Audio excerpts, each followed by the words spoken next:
काय पुढे जाऊन करतोय?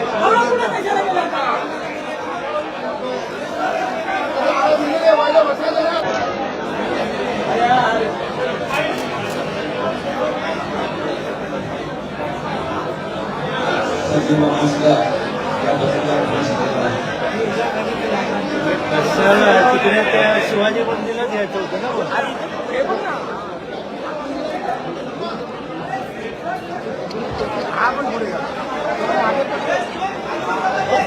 बस बस मंजू तू बोल फक्त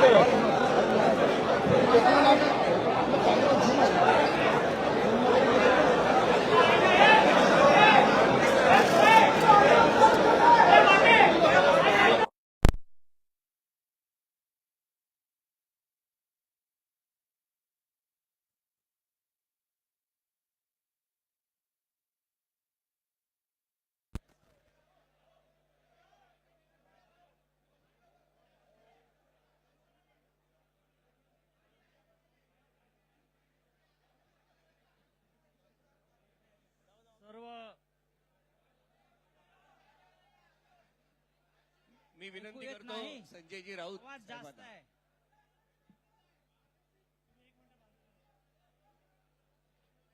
सर्व पत्रकार बंधूंचं स्वागत. तुमचं स्वागत.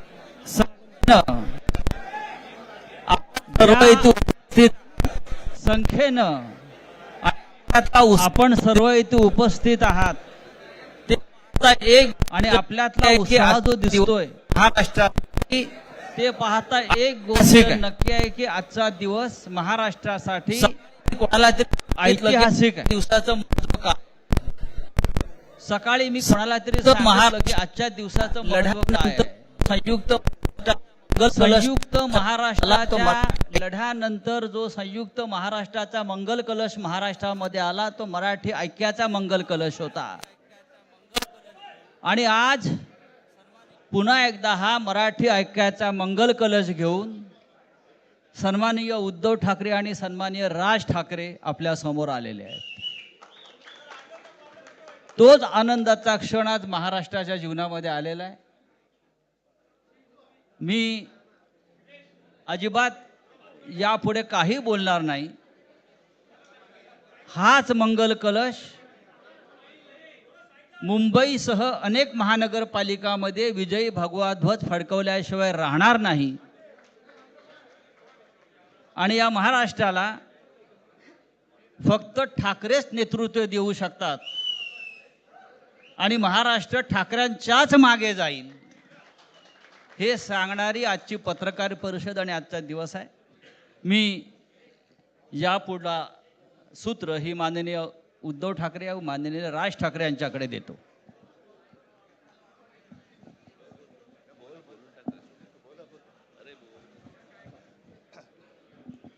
बघा एवढं आमचं एकमत झालेलं आहे. सर्वांचं स्वागत करतोय. आणि आता संजय राऊत यांनी संयुक्त महाराष्ट्राच्या लढ्याची आठवण करून दिली. तो जो मंगल कलश आणला गेला तो काही सत्यनारायणाच्या पूजेसारखा आणला गेला नाही. त्याच्या मागे खूप मोठा संघर्ष झालेला आहे. 105, 107 किंवा त्याहूनही जास्त मराठी माणसांनी बलिदान देऊन मुंबई महाराष्ट्राला मिळवून दिली आणि त्याची आठवण आज होणं स्वाभाविक आहे. कारण आम्ही आज दोघेही इथे बसलेलो आहोत ठाकरे बंधू. आमच्या दोघांचेही आजोबा प्रबोधनकार हे संयुक्त महाराष्ट्राच्या लढ्यामध्ये पहिल्या 5 सेनापतींमधले एक सेनापती. त्यांच्या सोबत माझे वडील म्हणजे शिवसेना प्रमुख हिंदू हृदय सम्राट बाळासाहेब ठाकरे, राजचे वडील म्हणजे माझे काका श्रीकांतजी ठाकरे, म्हणजे अख्खं ठाकरे घराणं त्यावेळेला मुंबईसाठी संघर्ष करत होता. त्याच्यानंतरचा इतिहास मी काही आता तुम्हाला सांगत बसत नाही. पण मुंबई महाराष्ट्राने मिळवल्यानंतर मुंबईमध्येच मराठी माणसाच्या उरावरती उपरे नाचायला लागले आणि त्यावेळेला न्याय हक्कासाठी शिवसेना प्रमुखांना शिवसेनेला जन्म द्यावा लागला. साधारणतः 60-65 वर्ष आता होतील, पुढच्या वर्षी शिवसेनेला 60 वर्ष होतील. इतकी वर्ष व्यवस्थित गेली आणि आज परत आपण पाहतो आहोत की मुंबईचे लचके, मुंबईच्या चिंधड्या उडवायच्या हे मनसुबे त्यावेळेला ज्यांना मुंबई पाहिजे होती त्यांचेच प्रतिनिधी, जे वरती दोघ जण, वरती म्हणजे इकडे नाही दिल्लीत बसलेले आहेत, त्यांचे मनसुबे आहेत. आणि आता जर का आपण भांडत राहिलो तर मग तो जो काय संघर्ष, ते जे काय हुतात्मा स्मारक आहे त्याचा मोठा अपमान होईल. आज आम्ही आमचं कर्तव्य म्हणून एकत्र आलेलो आहोत आणि मी मागेच म्हटलं, एकत्र आलो आहोत ते एकत्र राहण्यासाठी. यापुढे मुंबईवरती आणि महाराष्ट्रावरती कोणी वाकड्या नजरेने किंवा त्यांच्या कपटी कारस्थानाने महाराष्ट्राला मुंबईपासून किंवा मुंबईला महाराष्ट्रापासून, मराठी माणसापासून तोडण्याचा प्रयत्न करेल, त्याचा राजकारणात खात्मा केल्याशिवाय राहणार नाही. शपथ घेऊन आम्ही मैदानात उतरलेलो. उत्साह अमाप आहे. मी तुमच्या सर्वांच्या माध्यमातून, मला कल्पना आहे की आज केवळ महाराष्ट्रच नाही तर अख्खा देश बघतोय.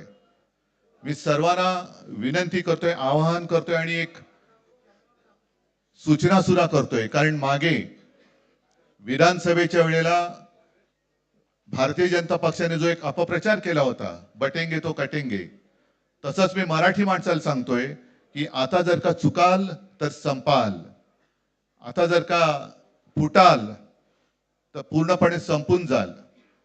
म्हणून परत एकदा तुटू नका, फुटू नका आणि मराठीचा वसा टाकू नका, हाच एक संदेश मी आमच्या आज दोघांच्या युतीच्या निमित्ताने संपूर्ण महाराष्ट्राला देतो आहे. आणि मला खात्री आहे की मराठी माणूस हा सहसा कोणाच्या वाटेला जात नाही, पण त्याच्या वाटेला जर का कोणी आलाच तर त्याला परत जाऊ देत नाही. मी सगळ्यांना परत मनापासून धन्यवाद देतो. आणि राज,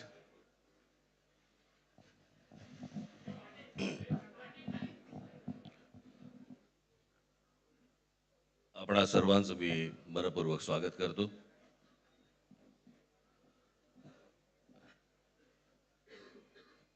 जे काय बाकी बोलायचंय ते सगळं जाहीर सभा जेव्हा सुरू होतील त्यावेळेला बोलूच आम्ही. परंतु माझी एक मुलाखत झाली होती आणि मी मुद्दामून आठवण करून देतो त्या गोष्टींची. आणि त्या मुलाखतीमध्ये मी असं म्हटलं होतं की कुठल्याही वादापेक्षा आणि भांडणापेक्षा महाराष्ट्र मोठा आहे. आणि मला असं वाटतं तिथून त्या आज आम्ही एकत्र येण्याची सुरुवात त्या वाक्यापासून झाली.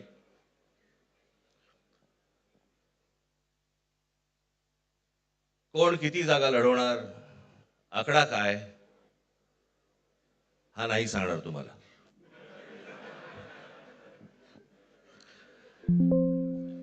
महाराष्ट्रामध्ये सध्या लहान मुलं पळवण्याची खूप टोळ्या फिरतायत. त्याच्यामध्ये 2 टोळ्या अजून जास्ती ऍड झालेल्या आहेत. ते राजकीय पक्षांमधली मुलं पळवतात आणि जे निवडणुका लढवणार आहेत त्या लढवणाऱ्या सर्व उमेदवारांना दोन्ही पक्षांकडनं उमेदवारी दिली जाईल. ती कधी भरायची, केव्हा भरायची ते आपल्याला कळवलं जाईल. आज फक्त आपल्या समोर एकच गोष्ट मी आपल्याला सांगू इच्छितो की बरेच दिवस ज्याची प्रतीक्षा महाराष्ट्र करत होता, ती शिवसेना आणि महाराष्ट्र नवनिर्माण सेनेची युती झाली, हे आज आम्ही आपल्याला जाहीर करत आहोत.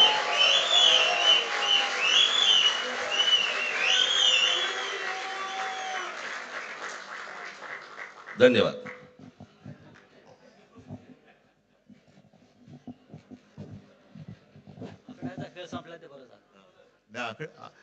आकड्यांचा खेळ आता सांगायचं नाही.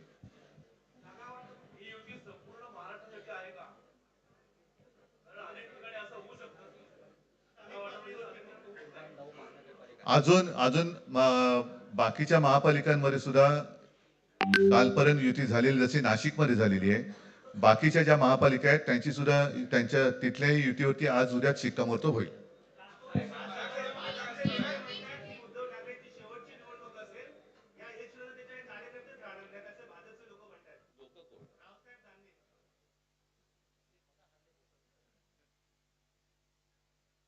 त्यांच्यावरती प्रतिक्रिया देण्याच्या तरी पातळीचे राहिलेत का ते?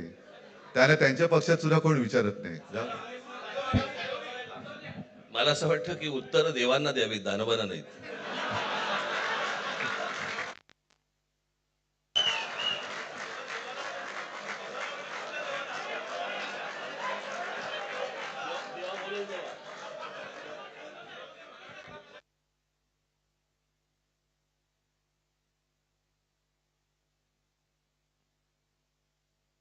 मुंबईचा महापौर मराठीच होणार आणि तो आमचाच होणार.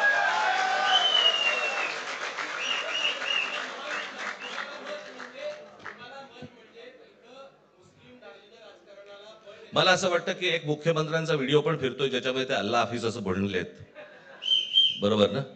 तर या गोष्टी त्यांनी सांगू नयेत. माझ्याकडे खूप व्हिडिओज आहेत.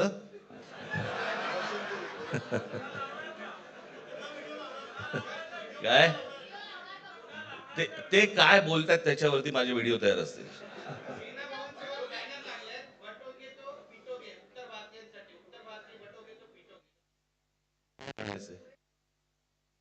काय म्हणायचं त्याच्यावर? सगळ्यावर कसं बोलायचं रे?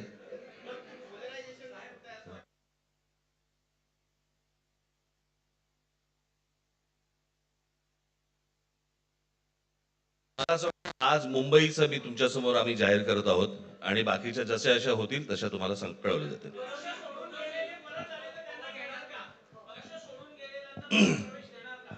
मग कोण गेलेत?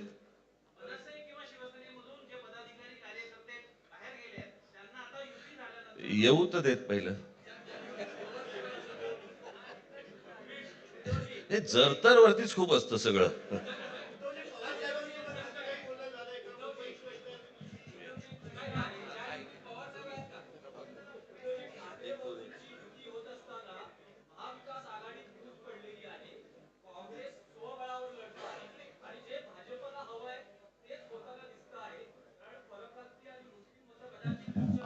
भाजपला काय हवंय ते भाजपने पाहावं, मराठी माणसाला काय पाहिजे ते आम्ही पाहतो.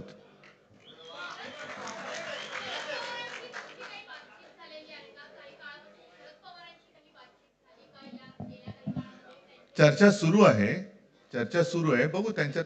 आम्ही आज आमची युती जाहीर केलेली आहे, शिवसेना आणि महाराष्ट्र नवनिर्माण सेना. जे महाराष्ट्र प्रेमी आहेत त्याच्यात काही भाजपातले सुद्धा अस्सल मराठी आहेत, ते सुद्धा येऊ शकतात. ही महाराष्ट्र रक्षणासाठी महाराष्ट्र प्रेमींची युती आहे. त्याच्यात काही जण भाजपमध्ये सुद्धा आहेत, त्यांना हे जे काही चालले ते पाहवत नाहीये किंवा सहन होत नाहीये, ते सुद्धा येऊ शकतात.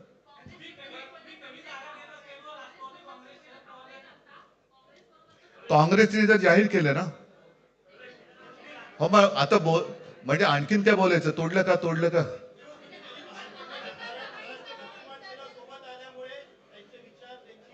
बघा, मला बाकी कोण काय म्हणते त्याच्याशी काही कर्तव्य नाही. मी परत एकदा सांगितलं, महाराष्ट्राला आणि मराठी माणसाला काय पाहिजे ते आम्ही दोघं बघतो.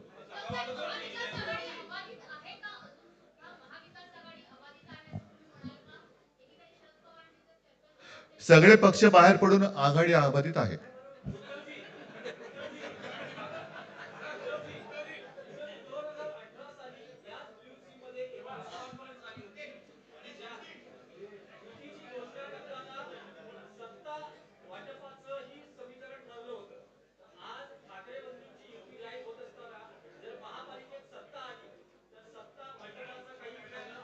त्यावेळेला आम्ही हा निर्णय जाहीर केला होता आणि नंतर काय झालं तुम्हाला माहिती आहे.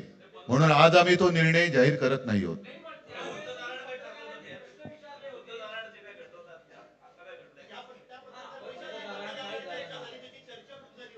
आता आमचं दोघांचंच घर आहे ना, दार बंद कशाला करायचं?